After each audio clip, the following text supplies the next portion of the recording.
Hello नमस्कार, आप सभी लोगों का स्वागत है। मैं हूं राज राणा। आज हम बात करने वाले हैं कि क्या बीपीएससी टीआरई 1.0 टीआरई 2.0 भी रद्द हो सकता है। क्या जिनको नौकरी मिली है क्या उनकी नौकरी जा सकती है। दूसरा जो हमारा आज एक और जिस पर हम चर्चा करने वाले हैं वो है सक्षमता परीक्षा। हाई कोर्ट के फैसले के आखिर मायने क्या है। इन दोनों बातों पर हम गंभीरता से चर्चा करें और आप ठंडे दिमाग से जो भी मैं बात कह रहा हूं उसको थोड़ा सा समझना, थोड़ा सा जानने की कोशिश करना। बात क्या है, आप सब लोगों को पता है कि बीपीएससी 3.0 का 1 to 5 और 6 to 8 जो पेपर है वो कैंसिल कर दिया गया और कैंसिल करने का आधार था कि पेपर लीक कर दिया गया था। साथ ही साथ यह भी कहा गया है, ईओयू जो इसकी जांच वगैरह करता है वो कह रहा है कि ऐसा भी हो सकता है कि पुराने पेपर भी लीक हुए हों लेकिन वो पता न चल पाए हों, तो उसकी भी जांच की जा रही है साथ साथ। तो प्रथम दृष्टता क्योंकि अभी तक ये फैसला पूरी तरह से नहीं आया है, सभी को लगभग सजा नहीं मिली है, अभी इसकी जांच ही चल रही है, ये बात आपको बता रहा हूं। लेकिन प्राइम फेसिया, ठीक है, सरकार ने या बीपीएससी जिन्होंने पेपर लिया था इस पेपर को कैंसिल कर दिया 3.0 को, और उसमें 1 to 5 6 to 8 को कैंसिल कर दिया। यही पेपर हुआ था। 9 और 10th का पेपर होने वाला था, उसकी डेट को पोस्टपोन कर दिया गया और 11 12th के लिए तो अभी डेट आई ही नहीं थी। एक बहुत बड़ा षड्यंत्र और बहुत बड़ा प्रकरण था जिसकी वजह से यह पेपर रद्द हुआ था। क्या इसकी जांच के दायरे में 2.0 और 1.0 भी है? तो याद रखो, निश्चित रूप से इस पे भी जांच की जा रही है कि कहीं ऐसा तो नहीं कि पहले वाले पेपर भी लीक किए गए हो। और इसके संबंध में हाई कोर्ट में एक याचिका भी दायर की जा रही है। अब याचिका किस आधार पर दायर की जा रही है वो थोड़ा सा मर्म समझना। जब टीआरई 2.0 का पेपर हुआ था तो आपको भाषा में जो भी आपको, यानी आपको क्या होता है, वो क्वालिफाइड होते थे। भाषा में जितने क्वेश्चन होते थे उसमें आपको क्वालिफाइड नंबर लेके आना था। अब एक बीपीएससी ने एक आदेश जारी कर दिया कि भाषा के जो आप भाषा में आप चाहे पास हुए हो या पास नहीं हुए हो,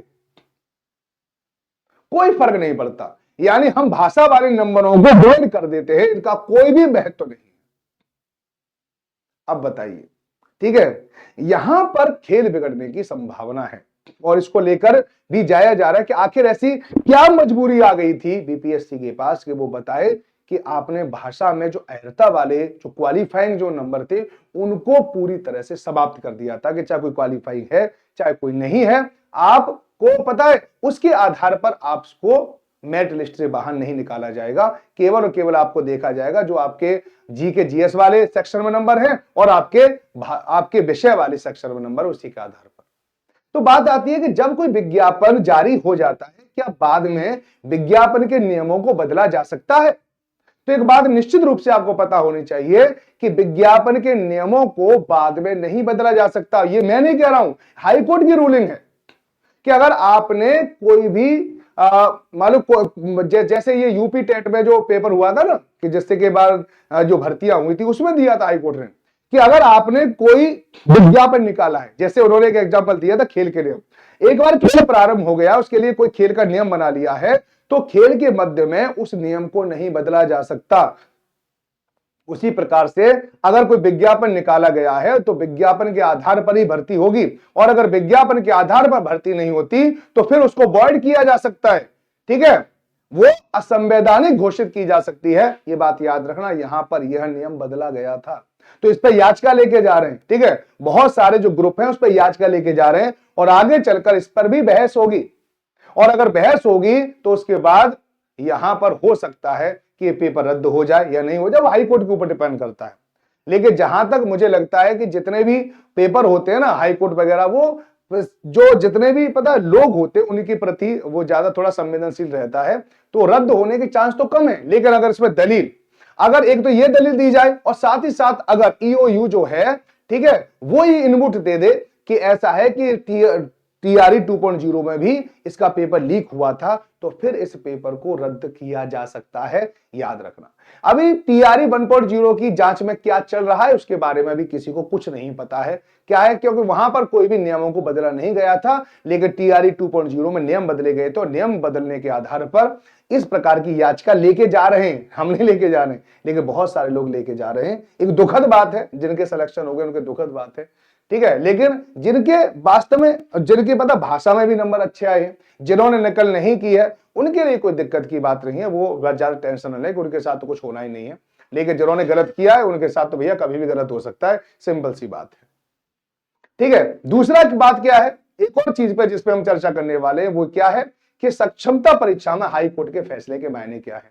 सक्षमता परीक्षा, जो नियोजित शिक्षक थे उनको स्थायी शिक्षक बनाने के लिए एक परीक्षा आयोजित की जानी थी, सक्षमता परीक्षा, वो आयोजित हो रही थी। अब इस पे भी हाई कोर्ट में केस को लेके चले गए, ठीक है। सक्षमता परीक्षा में मान लो सक्षमता परीक्षा को जो दे रहे थे नियोजित शिक्षकों ने संघ बनाया और वो हाई कोर्ट में चले गए। उन्होंने कहा कि ऐसा है कि हम ये चाहते हैं कि अगर हम में से कोई सक्षमता परीक्षा को पास न कर पाए, क्योंकि उन्होंने कहा था 3 आपको चांस मिलेंगे, फिर बाद में 5 चांस कर दिए थे कि 5 चांस होंगे, आप इसमें पास हो गए तो ठीक है, वरना आपको नौकरी छोड़नी पड़ेगी। हाईकोर्ट ने कहा कि ऐसा है कि अगर कोई व्यक्ति, अगर कोई नियोजित शिक्षक सक्षमता परीक्षा नहीं देना चाहता है तो उसको बाध्य नहीं किया जाएगा, ठीक है। सक्षमता परीक्षा नहीं देगा तो उसकी मूल स्थिति जो पहले बनी हुई थी वो बनी रहेगी, उसमें कोई दिक्कत आने की संभावना नहीं और ना ही आप करोगे। लेकिन जिन्होंने सक्षमता परीक्षा पास कर ली है उसको आप उस प्रकार से परमानेंट यानी वो ग्रेड देना शुरू कर दो। लेकिन जो अपनी उसी अवस्था से खुश है, मस्त है, ठीक है, वो जितना उसे रुपए मिल रहे हैं वो मिल रहा है, तो आप उसे शिक्षक के पद से नहीं हटाओगे अगर कोई व्यक्ति सक्षमता परीक्षा में पास नहीं होता है तो, ठीक है। यानी सक्षमता परीक्षा में पास न होने पर वह व्यक्ति हटेगा नहीं, लेकिन उसका बस ग्रेड नहीं बढ़ेगा, बस इतनी बात है। अगर उसको परमानेंट बनना है, ठीक है, तो फिर उसको सक्षमता परीक्षा को पास करना होगा। और जो अपनी जो मूल स्थिति से पहले ही खुश है, वो नहीं चाहता कि मैं नहीं सक्षमता परीक्षा दे रहा, मेरी अब भैया बस की बात नहीं है, तो वह शिक्षक बना रहेगा, उसे शिक्षक पद से नहीं हटाया जाएगा। तो ये हाई कोर्ट ने रूलिंग दी है और हाई कोर्ट की रूलिंग के मायने होते हैं, ये बात याद रखना। और आनन फानन में बिहार सरकार ने भी ये कह दिया कि नहीं हम तो यही चाहते थे, हमने तो यही कहा था। हाई कोर्ट के फैसले के बाद उन्होंने कहा कि हमने तो यही कहा था। इसलिए बता रहा हूं कि हाई कोर्ट और supreme court major role play कर देते हैं इन सारी चीजों में। इसलिए जिनका 2.0 में जिनका सिलेक्शन हुआ है वो ईश्वर से प्रार्थना जरूर करते रहें कि कोई भी तार ना मिले, ठीक है, कोई भी तार ना मिले कि यह पेपर भी आउट हुआ था, इसमें भी नकल हुई थी, ठीक है, क्योंकि अभी ये जांच के घेरे में लगातार ये चीजें चल रही है। तो आपको इन्फॉर्मेशन कैसी लगी? मैं ठंडे दिमाग से सोचने की बात कर रहा हूं, आप इस पर ज्यादा घबराने की बात नहीं, यार इस तरह अब क्या होगा कुछ नहीं। बस मैं आपको एक मोटा एक चीजों को बात करना चाह रहा था कि मैं लाओ इस पर थोड़ा सा बात कर लें, क्योंकि आपके दिमाग में बहुत दिनों से चीज चल रही होगी, क्योंकि यह अलग अलग व्हाट्सएप ग्रुप पर, अलग अलग टेलीग्राम ग्रुप पर बहुत सारी खबरें चल रही हैं। तो मैंने सोचा लाओ इस पर थोड़ा सा क्लैरिफाई आपके लिए कर दूं, ताकि आप भी थोड़ा सा टेंशन से मुक्त हो जाए। और जो भी लोग टीआरई 3.0 की तैयारी कर रहे हैं, उनका जुलाई में पेपर होगा, वो आप अच्छे से तैयारी करते रहें, कंटिन्यूसली तैयारी करते रहें। वहां पे कोई प्रॉब्लम हो तो आप हमसे पूछ सकते हैं, ठीक है। टीआरई 4.0 की तैयारी अभी से शुरू कर दें, क्योंकि अगस्त या सितंबर के आसपास वो पेपर हो जाएगा। चलिए, तो आपको इन्फॉर्मेशन कैसी लगी जरूर बताएं, और हमसे जुड़े रहने के लिए SST with Raj Rana Telegram पर मुझे ज्वाइन जरूर कर लें। धन्यवाद।